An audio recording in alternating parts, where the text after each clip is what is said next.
What's up, guys? We're here on the home farm today. We just got done mowing a clover plot here. So we're gonna go over a few tips on, how to get a clover plot started and how to keep your clover plot.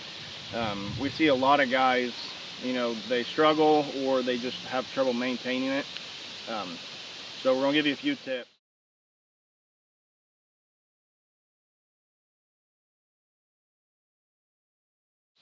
First off, what we like to do is, frost seeding has helped a lot. This clover plot behind us, we planted it in the fall with a mix of brassicas and turnips and stuff and winter wheat. But we come in the middle of February and frost seeded.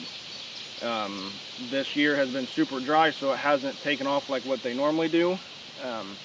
But once you get clover established, it's a pretty hard thing to get out of your plot. Frost seeding is, like I said, we come in February and broadcast into an existing plot. What it does, the ground freezes and thaws, the seed will settle into the soil, and once the soil temperatures get warm enough for the seed to germinate, the seed will start germinating and growing. And it's just an easy way. If you don't have a whole lot of equipment, don't have a bunch of time to come in here and get the food plot prepped and everything,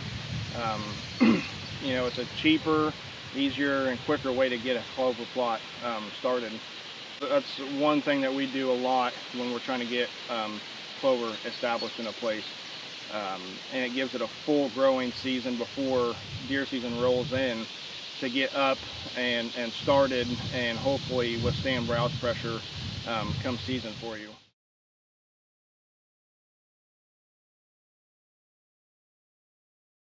So when we mow, we see a lot of guys, they want to mow it as low as they can. It looks pretty, it looks good, but that's not always the best thing for it. What we try to do is we try to mow it high. What that does is it don't take a whole lot of life out of the clover itself. So if you got weeds coming up, and say your clover's 4 or 5 inches tall, but you got water hemp, mare's tail, or something like that that's growing and it's 8, 9 inches tall. So when you mow the top of that clover off, you're only taking, say 10% of that clover stem out, but you may be taking 60 to 70% of that stem of that weed out of there. So, it's going to knock that weed down, a lot more than what it will that clover, and that allows your clover to fill out and hopefully choke out any of your weeds. We rarely spray clover plots.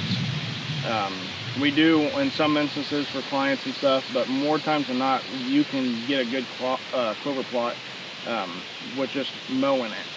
A telltale sign for mowing is going to be when it starts to bud out. That's a sign of saying it's maturing, and it needs clipped. It needs a haircut. So you can kind of see behind us what it looks like right now. This clover isn't very tall. Like I said, a lot of that has to do with the drought we had in June this year in Illinois. I don't know if we got much more than a 1/4 inch the whole month of June of rain.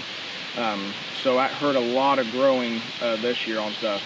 But we got rain in the forecast. It rained as we were mowing. So when it buds out, that's a really good time to tell when it needs mowed. The lower you mow it, you're taking a big chance of it getting burnt up through the summer and early fall. Most places, see really warm temperatures in July, August, September, and the beginning of October. So you mow it down real low, and it's similar to what your yard does. You mow it low, and you're going to take chances of it burning up. But you mow it high, and it allows for that clover to fill out and choke competition out and keep filling out and fill your food plot out. We got it all mowed. We got fingers crossed that rain is on its way like they say it is. We are going to fill water holes today, move some blinds, and just kind of get everything on the finishing stages of getting everything ready for season. It's the end of July here. We're starting fall plots already, so we got a bunch of stuff sprayed, and we're just waiting on chemical to do its thing and rain in the forecast to get stuff planted for guys. So I hope those tips help. If you got any questions or whatever, don't hesitate to shoot us a message. We'll answer as quick as we can, but we're getting really busy. Go check out our Facebook, Instagram. We're on a bunch of social media platforms, so go give us a check, like, subscribe, YouTube, and we appreciate any support you guys get.